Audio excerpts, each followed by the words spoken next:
कालिक व्यवधानं विना उच्चारणं भवति तदा यः तत्र वर्ण आगम रूप वर्ण व्यत्यय रूप भेदः तत्र दृश्यते सः हल् सन्धिः इति उच्यते। तदनन्तरं विसर्ग सन्धिः। विसर्गस्य अन्यैः वर्णैः सह उच्चारणेन यः भेदः तत्र परिवर्तनं यत् परिवर्तनं दृश्यते सः विसर्गसन्धिः इति।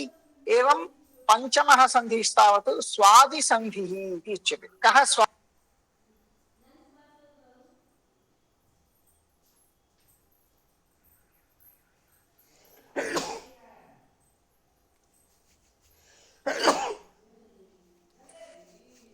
We cannot hear you.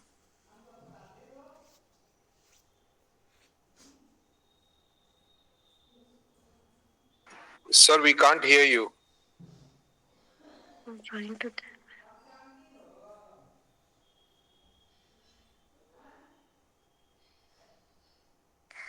Sir, we can't hear you, sir.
श्रूयते वा?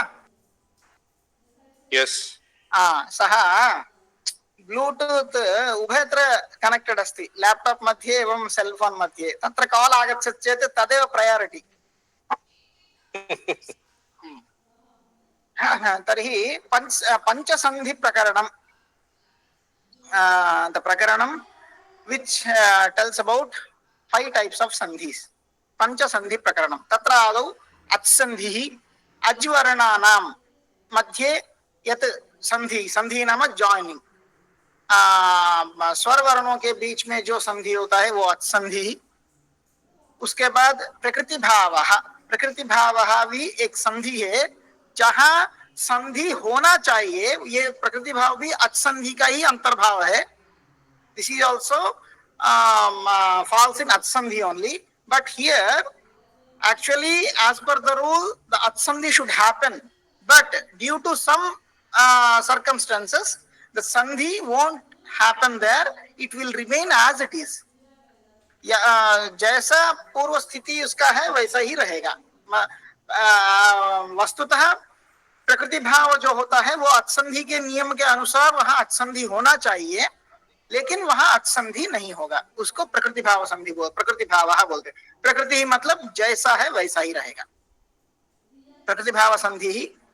एवं तृतीयः हल संधि, नाम्ना एव ज्ञायते। हल वर्णेषु यह संधि भवति, द्वयोः हल वर्णयोः अव्यवहित उच्चारणे यह संधि भवति सह हल संधि। दो हल वर्णों का संहिता के साथ उच्चारण, मतलब कालकृत व्यवधान के बिना उच्चारण करेंगे तो वहां जो संधि होता है वो हल संधि। उसके बाद विसर्ग संधि। विसर्ग के साथ अगर कोई हलवर्ण या अज्वर्ण अगर उसके साथ मिलते हैं तो वहां जो संधि होता है वो विसर्ग संधि ही। और पांचवा संधि है वो स्वादि संधि।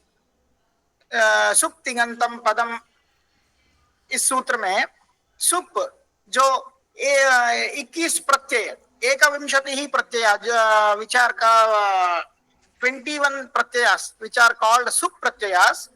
Whenever we add sup pratyayas to any pratipadikam, and then the sandhi which happens, that's called swadi sandhi.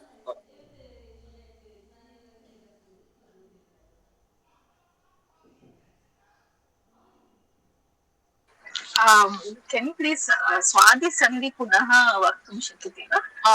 एकनिमेषः.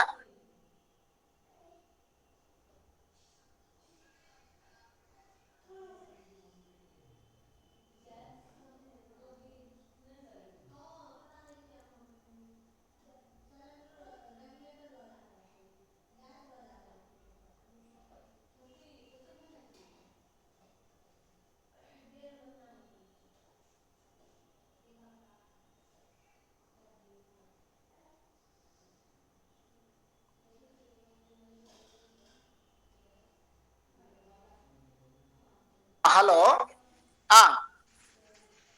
అరుణ గారు,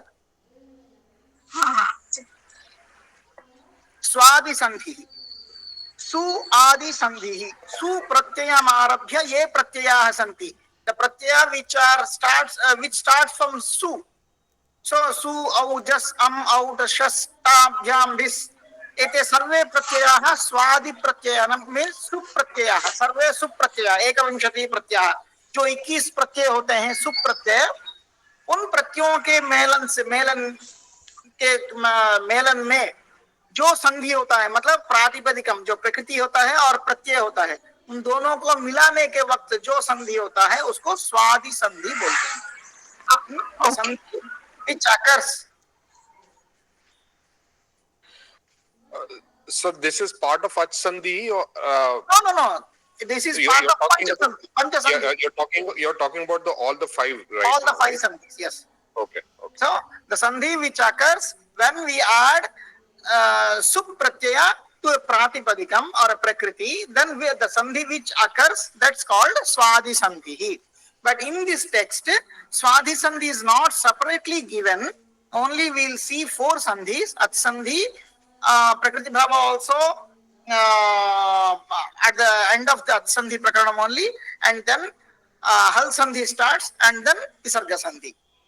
But actually, this sandhi prakarana is called pancha sandhi prakarana. Okay, the swadi sandhi we will see while learning shadlinga prakaranam, the shabda forms, how the shabda forms are derived.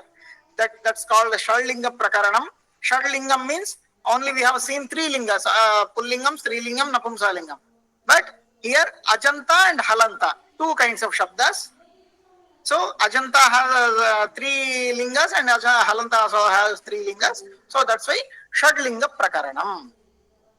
Okay. So this is a brief description of Panchasandhi Prakaranam. Today we are going to start Atsandhi Prakaranam. Atsandhi. Sandhi yaha ajvaraneshu madhye bhavati. Sandhi means join. आचार्य, संधि का हेतु क्या है? संधि का हेतु वही है, संहिता. संहिता जहां होता है वहां वर्णानाम अव्यवहित उच्चारणम कालकृत व्यवधानम विना यत्र वर्णानाम उच्चारणम भवति तत्र संहिता भवति. जी. परसन्निकर्ष संहिता, और संहिता ही संधि का हेतु है, पहला हेतु. जी. तो अचसंधि क्या होता है? जहां अजवर्ण मतलब स्वर वर्णों के बीच में जो संधि होता है उसको अचसंधि प्रकरण बोलते हैं. वो आज हम पढ़ना शुरू करते हैं. अचसंधि प्रकरण. दिस इज द फर्स्ट सूत्र ऑफ अचसंधि प्रकरण इन दिस टेक्स्ट. ये प्रथम सूत्र है. इको यणचि पदच्छेद. यह सूत्र इको यणचि, यणादेश संधि कहते हैं इसको. पहले इसका इस सूत्र का पदच्छेद देखते हैं. इकः यण अचि. इकः यण अचि. यहाँ एक एक पद को अगर हम देखेंगे तो इकः, इक इति प्रत्याहारः, इक इति प्रत्याहारस्य षष्ठी विभक्तिः भवति इकः. इकः इति षष्ठी विभक्तिः. यथा मरुत् इति शब्दः अस्ति. मारुत शब्दः वायुं वदति, मारुत, मारुतौ, मारुतः। इस मारुत शब्द का षष्ठी विभक्ति क्या होता है? व्हाट इज द षष्ठी विभक्ति ऑफ मारुत शब्द? Can anyone? मारुतः। मारुतः। Very good, very good, very good, मारुतः. So the same way, if the shabda is t, only t, then what is the prathama vibhakti is only t, then what will be the Shashthi vibhakti of t shabda?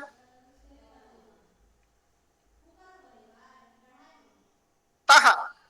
If marut shabda, the prathama vibhakti is if marut, then the Shashthi vibhakti is marutah. अगर यदि प्रथमा विभक्ति में मारुत होता है तो षष्ठी विभक्ति में कैसा रूप बनता है? मारुतः. So, likewise, if the shabda is ik, then the Shashthi vibhakti will be ikaha. इकः. Ikaha. Ikaha means ik varnasya. Ik is a pratyahara. Ik iti जो है वो प्रत्याहार है, तो इकाहा माने ik वर्णस्या, षष्ठी विभक्ति हो गया. यन प्रथमा विभक्ति में है तो यन, यन मतलब यन वर्णः, ik वर्णस्या यन वर्णः. अचि, सेम वे, अच इज द प्रथमा विभक्ति. अच माने प्रथमा विभक्ति में अच बोलते हैं. तो अचि कौन सा विभक्ति होता है? कोई गेस कर सकते हैं? सप्तमी. सप्तमी. Yes, very good. अचि सप्तमी. अच वर्ण, वर्णे सप्तमी. रामे, लाइक दैट. अच वर्णे, अज वर्णे. So here what we get, यहाँ कैसा अर्थ मिलता है हमें? इक वर्णस्या यन वर्णः अचि वर्णे, अज वर्णे. So here now also we didn't get the complete meaning of this sutra. And before getting any meaning of any sutra, we should consider the anuvritti and adhikarah.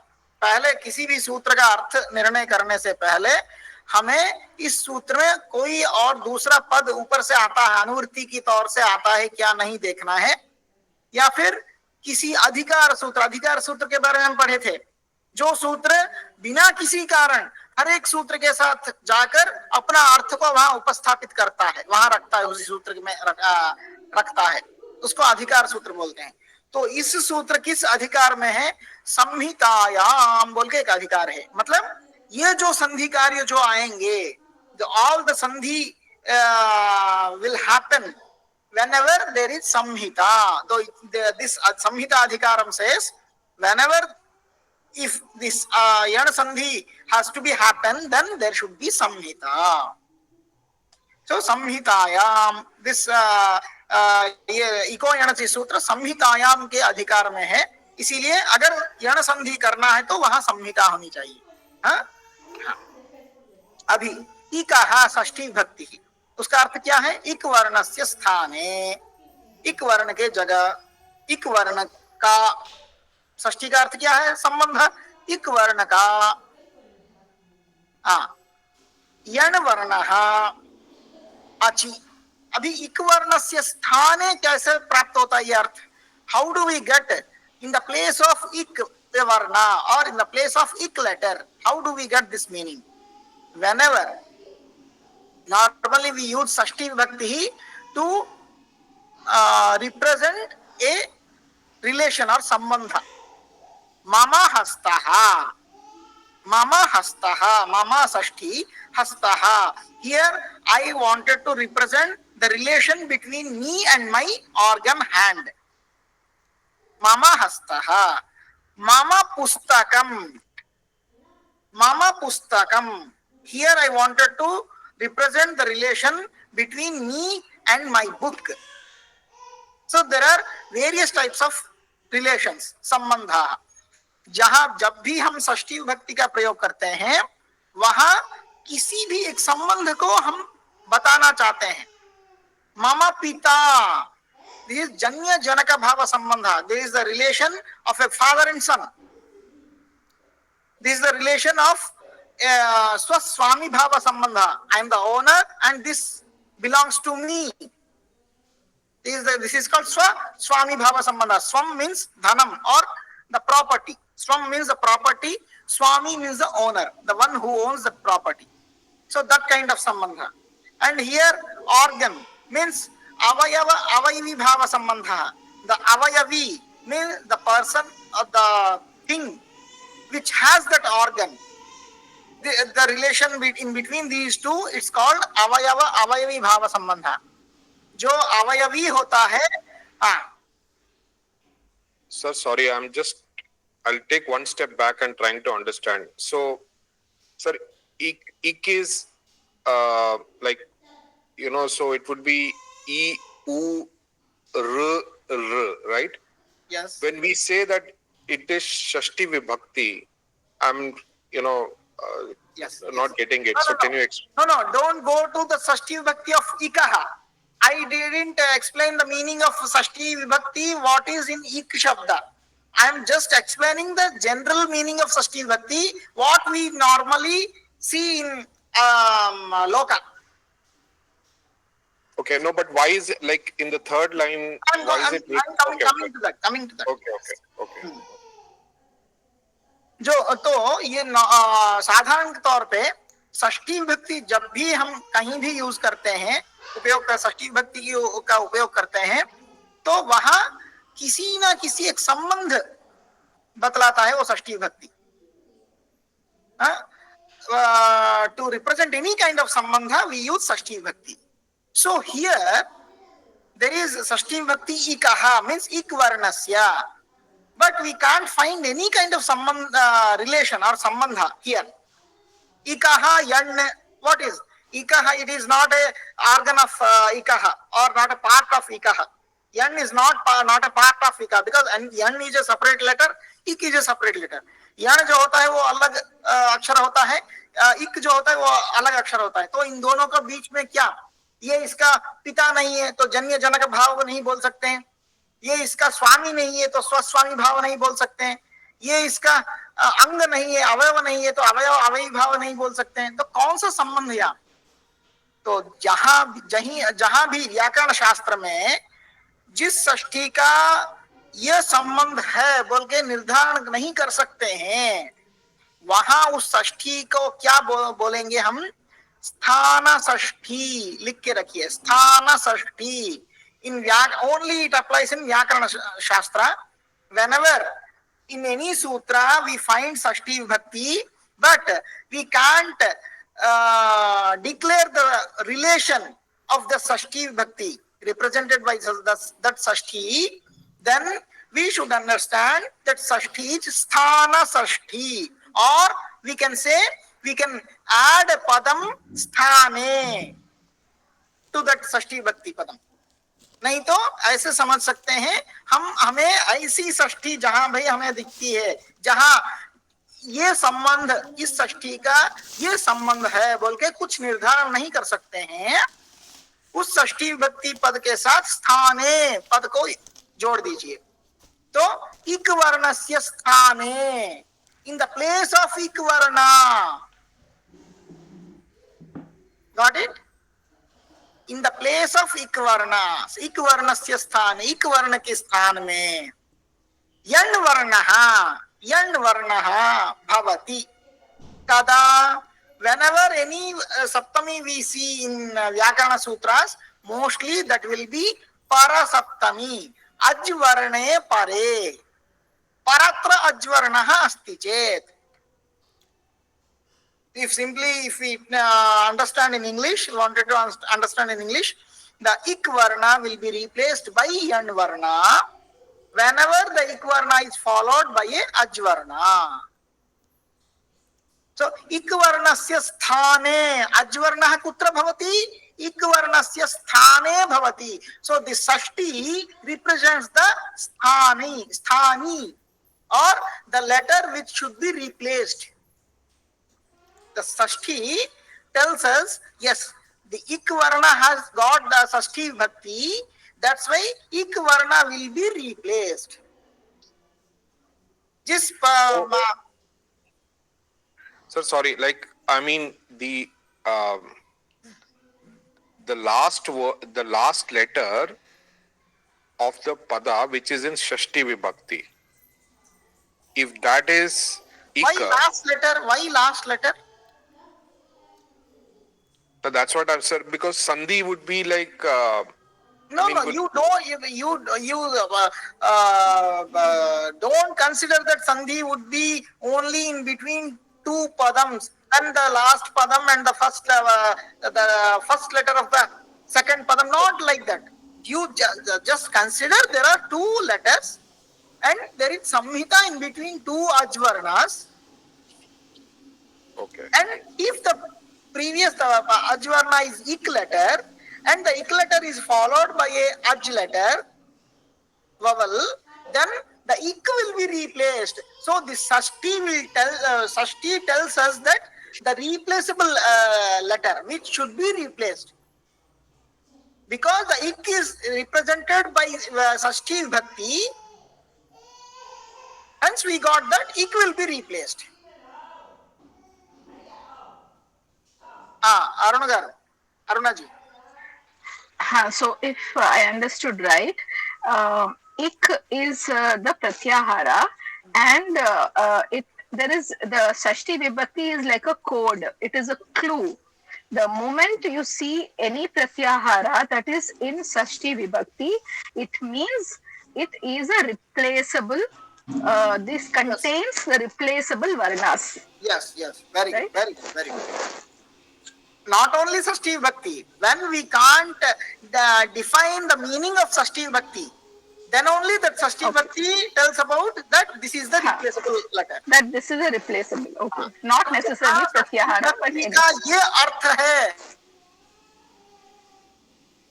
ये होता है कहाँ स्वस्वामी भाव संबंध या जन्य जनक भाव संबंध, अवयव भाव संबंध, ऐसा कोई भी लोक में जो संबंध, सामान्य संबंध हम देखते हैं षष्ठी के द्वारा जो बताए जाते हैं, वो संबंध यहाँ षष्ठी में अगर हमें नहीं मिलता है तो वो षष्ठी क्या होता है, स्थान षष्ठी, नहीं तो वहां स्थाने पद को ऐड कर दीजिए।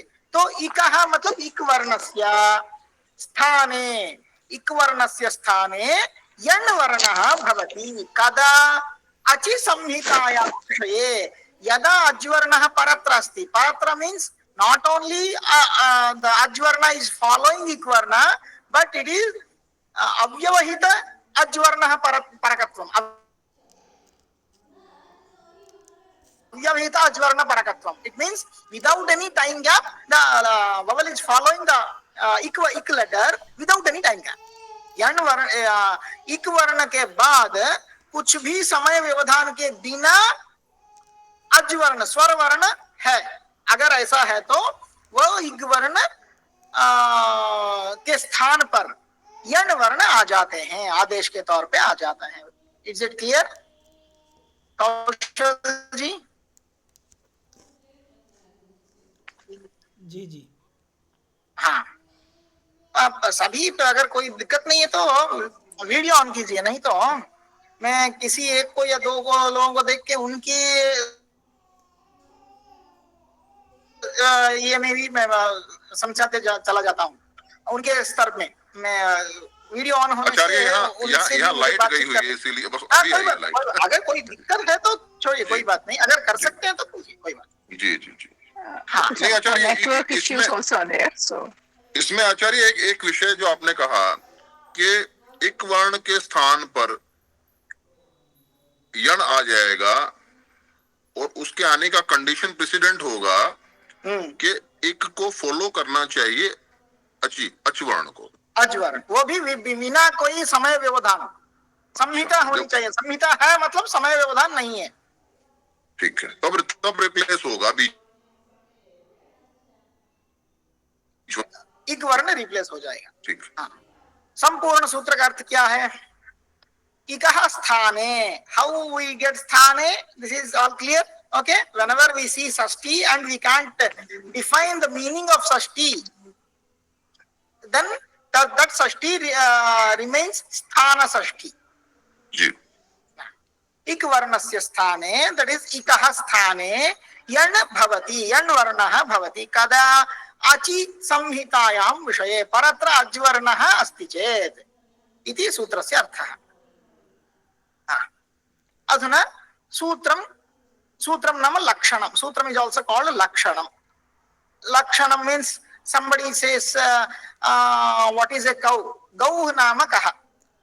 गौः नाम यः यस्य शृङ्गद्वयं भवति, द्वौ शफौ भवतः, in its feet there will be two, that will be divided into two pieces. द्वौ शफौ भवतः एवं सास्ना भवति, एवं रूपेण चिह्नानि वदति. Chinnani is called lakshanam. Then by understanding those identifications, he tries to find out a gau. Like that, this is lakshanam. Now we will solve the lakshyam. Lakshyam is the goal. What is the goal? Sudhi upasya. Here, sudhi upasya. There are two words, but this is a samasa pad. ये समास पद है. सुधीभिः उपास्यः. सुधीभिः उपास्य. Sudhi means sushtu dhyayati iti sudhi. The one who meditates very well, he is called sudhi. Or samichina dhihi yasya sah sudhi.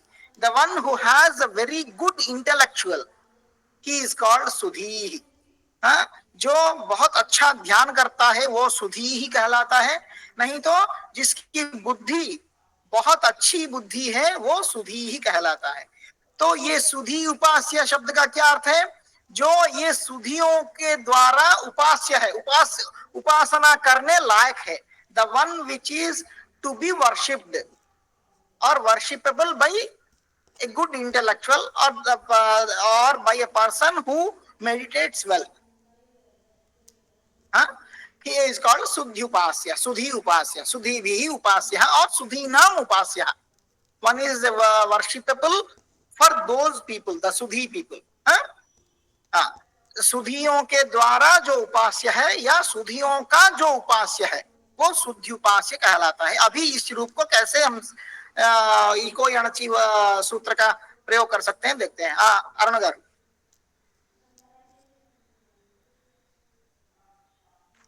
हाँ, let by mistake.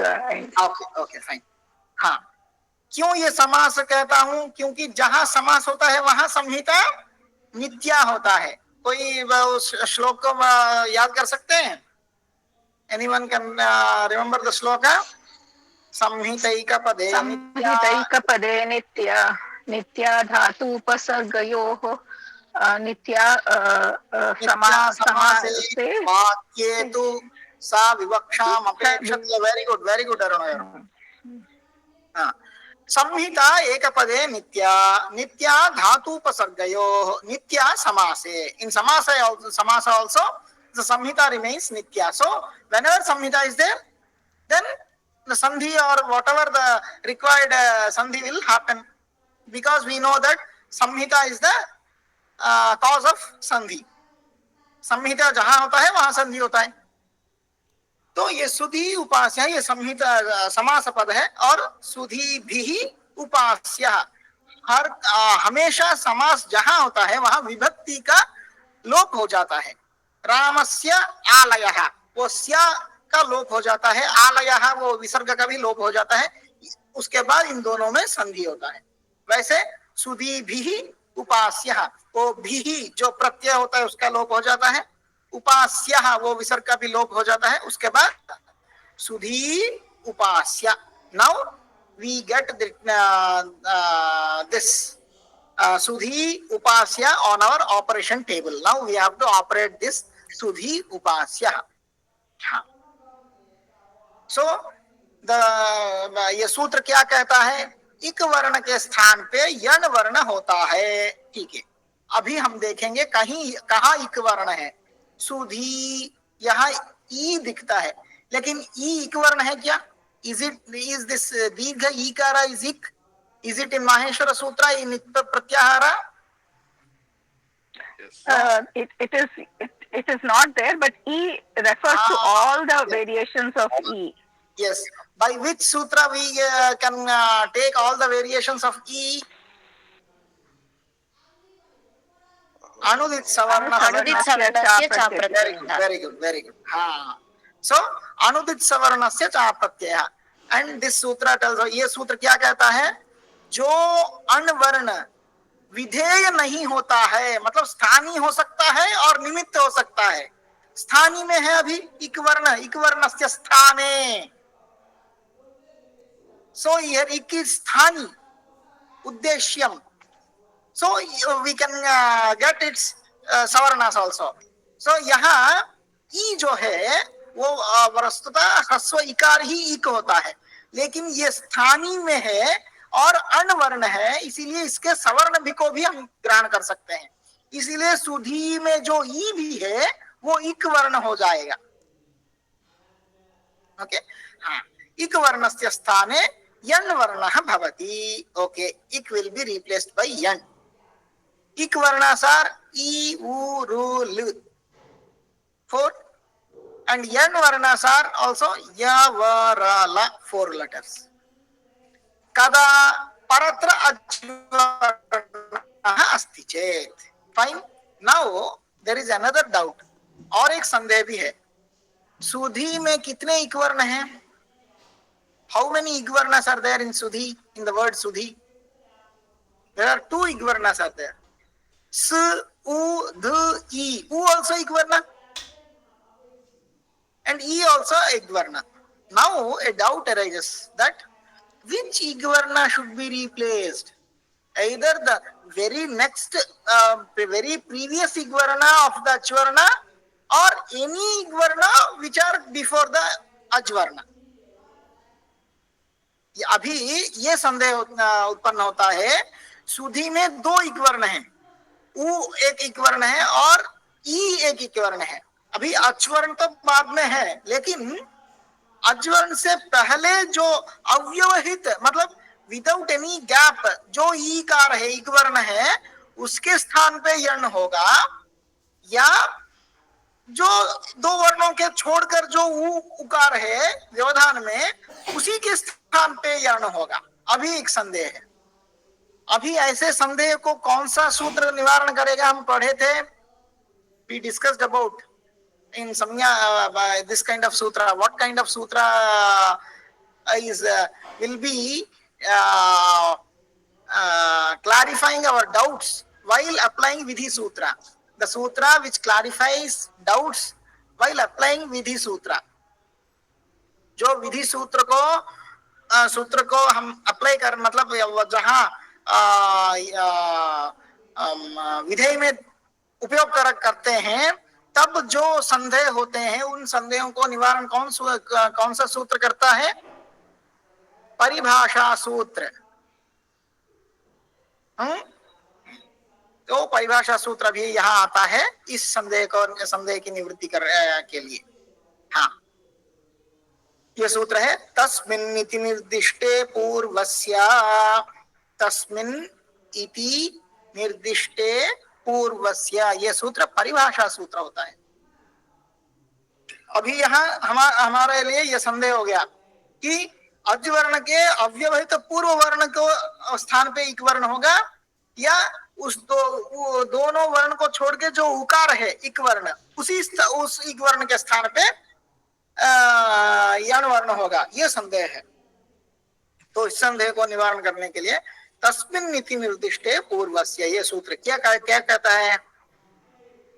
यत्र विधि सूत्रेषु, जहां विधि सूत्रों में सप्तम्यंतम पदम प्रयुज्य, सप्तम्यंत का पद को प्रयोग करते हुए विधि सूत्र कहते हैं पाणिनि महर्षि, वहां उस सप्तम्यंत पद जो है विधि में, उस पद का अव्यवहित पूर्व में ही कार्य प्राप्त होगा.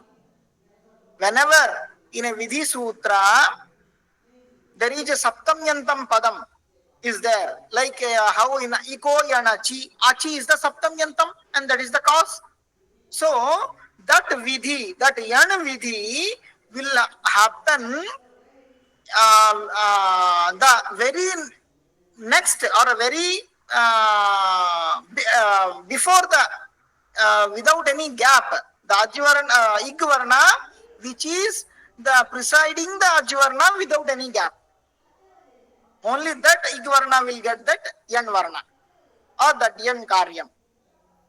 So here, whenever in a vidhi sutra saptamyantam padam is there, then that particular vidhi will be applying to the very previous letter only of the सप्तम्यंतम letter.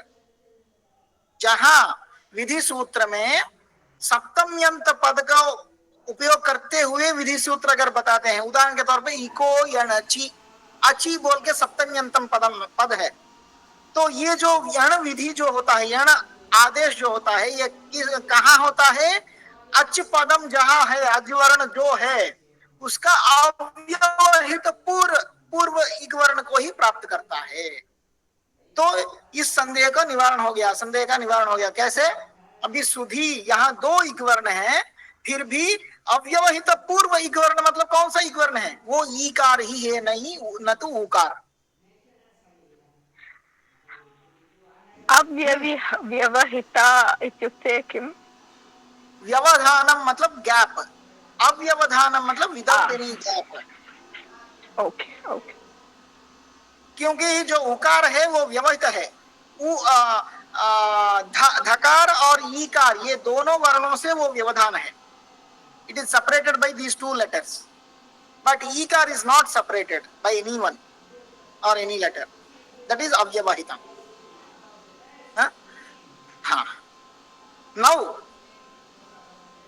this doubt is clear that ach is there, ach varnah paratra asti, पूर्वत्र इक वर्णः द्वयम् अस्ति चेदपि अव्यवहित इक वर्णः कः? ईकारः।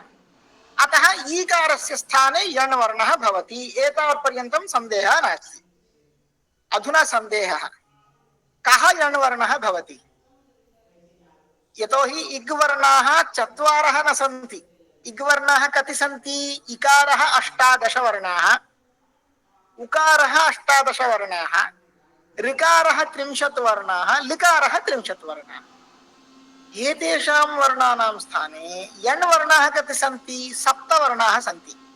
या वा रा ला, या वा ला इति द्वौ वर्णौ 6 वर्णाः, लकार रेफः एकः वर्णः, 7 वर्णाः। अतः अत्र संख्या साम्यं नास्ति, समत्वं नास्ति। There is no tally in between these letters, because there are ikvarnas are so many, because ikara is 18 kinds of ikaras, ukara also 18 kinds of, likara itself 30 kinds of differences are there in between likara and likara and likara. And if we see the replacements, these are only 7.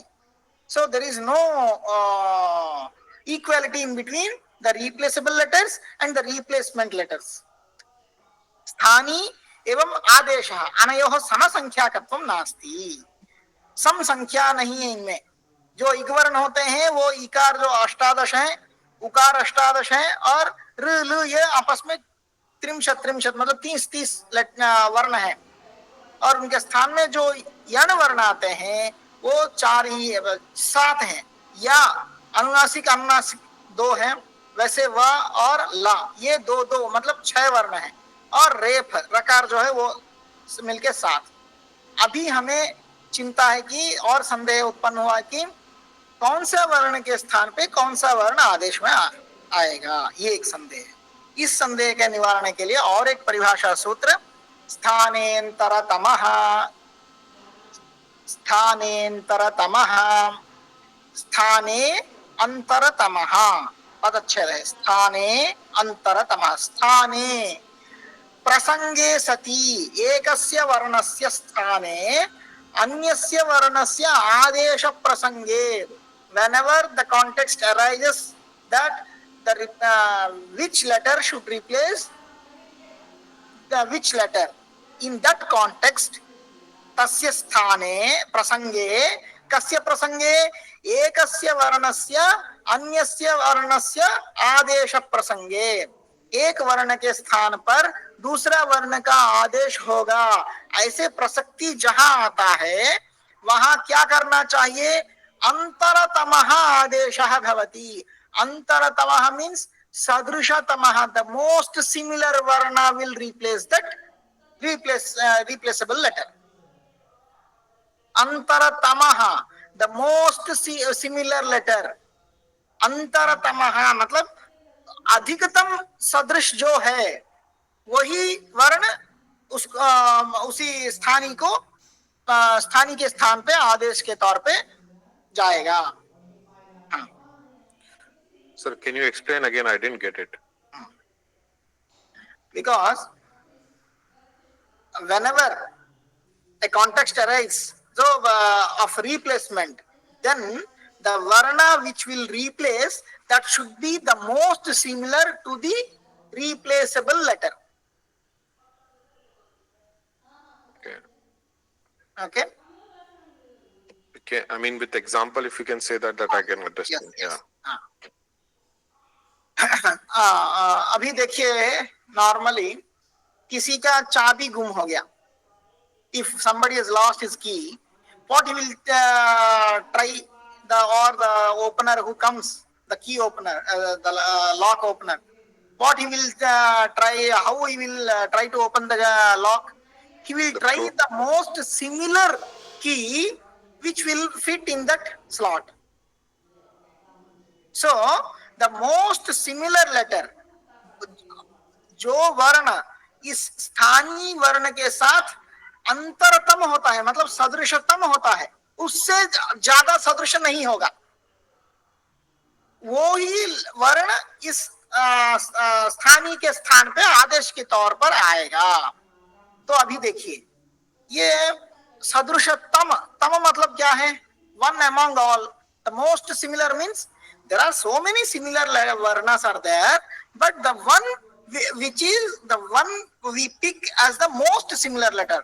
So there are 4 kinds of similarities as per the letters in व्याकरण शास्त्र. वो सादृश्य जो होता है वो 4 तरह के सादृश्य होता है. स्थानतः सादृश्य, जो वर्ण जिस एक ही स्थान से उत्पन्न होते हैं वो स्थानतः सादृश्य होता है. ओके. उसके बाद गुणतः सादृश्य, जो विवार श्वास अघोष होता है वो विवार श्वास अघोष से सादृश्य होता है. जो संवारनाद घोष होता है वो संवारनाद घोष के साथ समान होता है. ये हम पहले देखे थे. और गुणतः, ये दिस इज कॉल्ड गुणतः सादृश्य, the similarity according to the characteristics of the वर्णा. Characteristics means using bahya prayatnas or external efforts. Pramanatah sadrishyam, the similarity which we can measure by the time. Hrasvaha dirghaha plutah, pramanatah sadrishyam. So hrasvas are similar to hrasvas, dirghas are similar to dirghas, and plutas are similar to plutas. ह्रस्व वर्णों के समान सदृश वर्ण ह्रस्व वर्ण होते हैं, दीर्घ वर्णों के सदृश वर्ण दीर्घ वर्ण होते हैं, प्लुत वर्णों के सदृश वर्ण प्लुत वर्ण होते हैं. और अर्थतः सादृश्यम, ये हम आगे जाकर पढ़ेंगे. This we will know little bit later when we see the षड्लिंग प्रकरणम, व्हाट इज अर्थतः सादृश्यम. So these kind of 4 kind of similarities are there. So the most similar letter is sthanasah sadrishyam. The most similar letter means स्थानतः सादृश्यम. ये स्थानतः मतलब उत्पत्ति स्थान को के हिसाब से जो वर्ण सदृश होता है वही सदृशतम वर्ण है, मतलब ज्यादा सदृश, अत्यंत सदृश वर्ण कौन होता है? जो स्थानीय जो वर्ण होता है, जिस स्थान से उत्पन्न होता है उसी स्थान से जो वर्ण उत्पन्न होता है वो स्थानतः सदृश होता है. So here if we see the ikara is ichu yashanan talu and talu sthanika letter is yakara. So yakara will be replacing ikara. Okay, this is sthanatah sadrishyam. Then vakara will be replacing ukara because उपु पद्मानीयानाम ओष्ठौ. उकार का उत्पत्ति स्थान ओष्ठ है और वकार का भी उत्पत्ति स्थान में ओष्ठ है. वकारस्य दंतोष्ठम. एंड ऋकार ऋटरषाणाम मूर्धा. ऋकार का उत्पत्ति स्थान मूर्धा है और रेफ का उत्पत्ति स्थान भी मूर्धा, इसीलिए रेफ ऋकार के स्थान पे आदेश के तौर पर आएगा. र विल बी रिप्लेसिंग ऋकारा. Same way La will be replacing likara. Litlasanam dantaha. There may be so many kinds of similarities, but the most similarity is according to the utpatti sthanam. If that is there, then we should consider the utpatti sthanam only. Okay? Sudhi upasya. Now, आचार्य इसमें जो सादृश्यता का आपने जो विवेचना की, इसका एक छोटा सा अगर आप व्हाट्सएप पे डाल दें तो आचार्य बड़ी कृपा होगी उसकी, वो आ जाएगा तो एक कंसेप्ट नोट में हम ऐड कर लेंगे। जरूर जरूर। हाँ, सुधी उपास्य। अभी हमें जो जो संदेह उत्पन्न हुए थे वो दो संदेह की निवृत्ति हो गई। एक, कौन सा इक वर्ण के स्थान पे यण वर्ण होगा, ये अव्यवहित पूर्व जो है उसी इक वर्ण के स्थान पे यण आदेश होगा, या जो व्यवहित इक वर्ण है, मतलब दो वर्णों के छोड़कर जो उकार है उस उकार में के स्थान पर इक वर्ण होगा, यण आदेश होगा। ये एक संदेह था। उस संदेह का निवारण तस्मिन् नीति निर्दिष्टे पूर्वस्या, ये सूत्र से हो गया।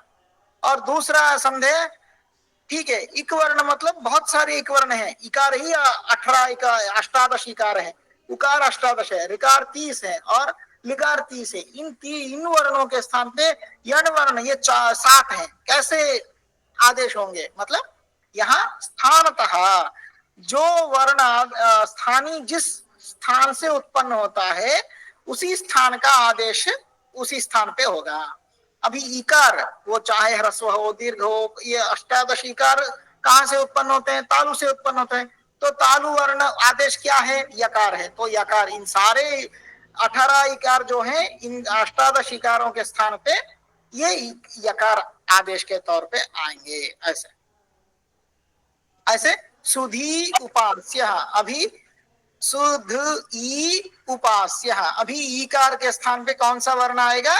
यकार आएगा। सुध यु उपास्य। समझ में आ गया यहां तक?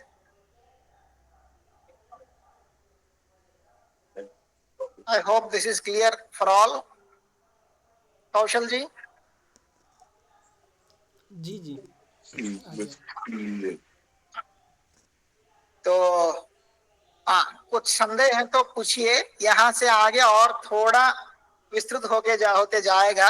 मुझे तो पूरा मैं प्रिपेयर करके आया था, लेकिन यहाँ तक ही थोड़ा समय हो गया।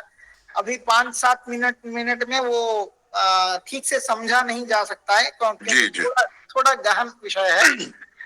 इसमें कुछ संदेह है तो पूछिए। इस कक्षा को बार बार थोड़ा तो आचार्य ई के स्थान पर जो यह आ रहा है वह इनके उच्चारण स्थान की सादृश्यता के कारण बस। और जब कहीं भी हमें आदेश करना है, हमें पहले देखना है कि कहीं स्थानतः सादृश्य है कि नहीं। अगर है तो स्थानतः सादृश्य ही करना है। फर्स्ट यार्डस्टिक है स्थान का सादृश्य, बस वो सबसे बलवान है। जी जी जी। स्थानतः सादृश्य नहीं है तो उसके बाद हमें गुणतः सादृश्य देखना है, नहीं तो प्रमाणतः वो उसके हिसाब से। हाँ Shweta गाరు, is there any possibility for that anunasika ya la va to happen in this sandhi? Because we do not have any nasika. No. If sudhi, if the ikara is anunasika ikara, for example sudhi, then there might be a chance that anunasika ikara will be replaced by anunasika yakara. But here yakara can't take its savarna because yakara falls in vidheyam. Yakara atra vidheyah, because this is the Panini is telling that yan will come as a replacement. So if even though the yakara is a anvarna, according to anudit savarnasya cha pratyaya,